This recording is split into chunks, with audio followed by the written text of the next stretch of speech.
anigu waxaan ku koray Sacuudiga aan ku koray Sacuudiga markii aan ku korayna waxaan nahay dad cizad leh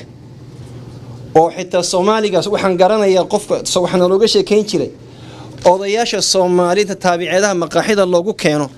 ayaa la oran jiray taabicidii Sacuudiga qaado markaas uu oran jiray maanigoo Soomaaliya ayaa qaata jinsiyad Sacuudiya ma doonayo cizad halkaas ay naga joogtay شيخ الأورنجري سعد الغامدي شيخ سعد الغامدي حفظه الله قارئا أيها قريجي سيقول عسومي مر قريجي سيقول عسومي أيو يدي السعيدة وما أنت وحن كو كرامدين كو شرفيا إن النف صوماليا بربريا كو صوقلي وإحنا نعسومي مركا وأصقه ويعسومي يا معلم كيس القرآن وعسومي يا ننكلو ليبيا وعسومي أفر بانونا معلم كيس القرآن ayaa wuxuu yiri ya Sheikh Saad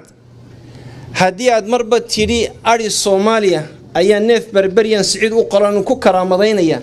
fatwan ku haya culamadii Soomaaliya joogtay ay qoreen fatwada waxa ku taala Soomaali weydiinaysa culamadii Soomaaliya oo leh hadii aanu nahay dad Soomaaliyeed dadka Sacuudiga degan sadaqa ma loo qaadi karaa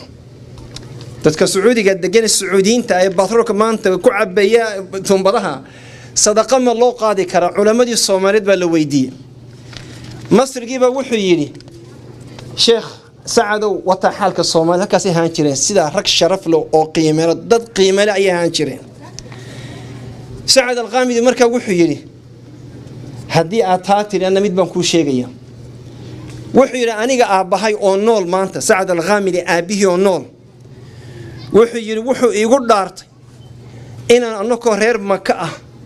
oo khamiisyadu uskag nugu andul angageen inaanu sugi jiray awrta ka timaada Soomaaliya doonida la soo saaray oo marka la arko awrtii Soomaaliya la oran jiray Allahu akbar sadaqa Soomaaliya nooga timi Saad al-Ghamidi wuxuu ii akhriyay marka wa tilka al-ayam nudawiluha bayna an-nas saasa adduunka loo wareejinaya buu yiri maantana Soomaalidii ayaan darro sadaqa loo urinaya Saad al-Ghamidi ugu yiri